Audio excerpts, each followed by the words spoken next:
Shalom. ஆண்டவராய் இயேசு கிறிஸ்துவின் நாமத்தில் உங்கள் அனைவருக்கும் எங்களுடைய அன்பின் நல்வாழ்த்துக்கள். பிரியமான தேவனுடைய பிள்ளைகளே, ஆதியாகமத்தின் புஸ்தகம் 22ஆம் அதிகாரம் 13வது வசனத்தை நாம் இன்றைக்கு தியானிப்போம். ஆபிரகாம் தன் கண்களை ஏறெடுத்து பார்க்கும்போது, இதோ பின்னாக புதரிலே தன் கொம்புகள் சிக்கிக் கொண்டிருந்த ஒரு ஆட்டுக்கடாவை கண்டான். அப்பொழுது ஆபிரகாம் போய் கடாவை பிடித்து அதை தன் குமாரனுக்கு பதிலாக தகன பலியிட்டான். மோரியா மலை, ஆபிரகாமும் ஈசாக்கும் மோரியா மலையின் மேல் இருக்கிறார்கள். கர்த்தர் ஈசாக்கை பலியாக கொடுக்கும்படி கேட்டிருக்கிறார்.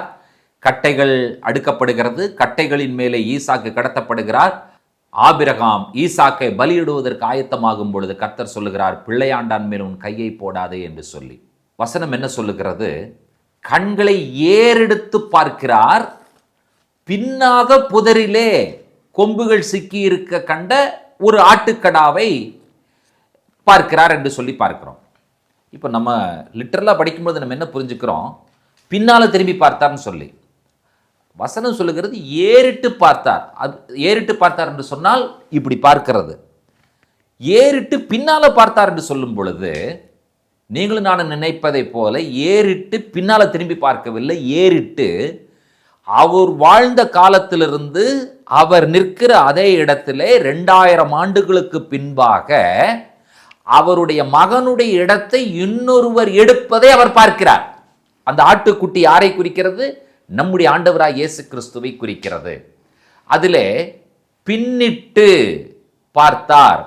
பின்னிட்டு என்று சொல்லுகிற வார்த்தை அகார் ஹீப்ரூல. அதாவது திரைக்கு பின்னால் பார்ப்பது, காலங்களின் வழியாக பார்ப்பது, சரித்திரங்களின் வழியாக பார்ப்பது. ஆபிரகாம் மோரியா மலையிலே தன்னுடைய மகனுடைய இடத்தை ஆண்டவராய் இயேசு கிறிஸ்து எடுப்பதை பார்க்கிறார்.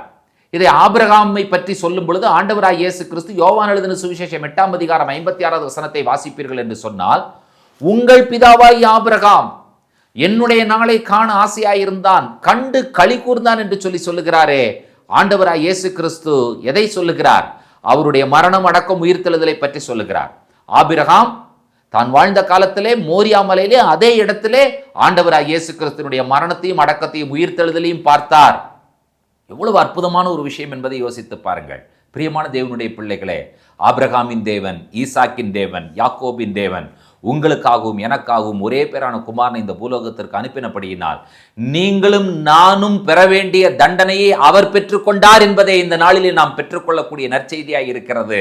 ஆண்டவரே, என்னுடைய தண்டனையை நீர் ஏற்றுக்கொண்டீர் என்று சொல்லி அறிக்கை செய்யும் பொழுது நாம் நம்முடைய வாழ்க்கையில் ஆசீர்வதிக்கப்படுகிறோம், மனமகிழ்ச்சியாக இருக்கிறோம். ஜெபிப்போம். கிருபையுள்ள பிதாவே, நீர் எங்களுடைய வாழ்க்கையிலே எங்களுடைய இடத்தை நீர் எடுத்துக்கொண்டீர். நான் மரிக்க வேண்டிய இடத்திலே, நான் தண்டனை பெற வேண்டிய இடத்திலே நீர் உம்முடைய குமாரனை அனுப்பினீரே. அதற்காக உமக்கு கோடான கோடி நன்றி சொல்லுகிறோம். துதி கன மகிமைக்கே ஏறெடுக்கிறோம். இயேசு கிறிஸ்துவின் நாமத்தில் பிதாவே. ஆமேன், ஆமேன், ஆமேன். இந்த நாளை கர்த்தர் நமக்கு ஆசீர்வாதம் உள்ளதாக மாற்றுவாராக. ஷலோம்.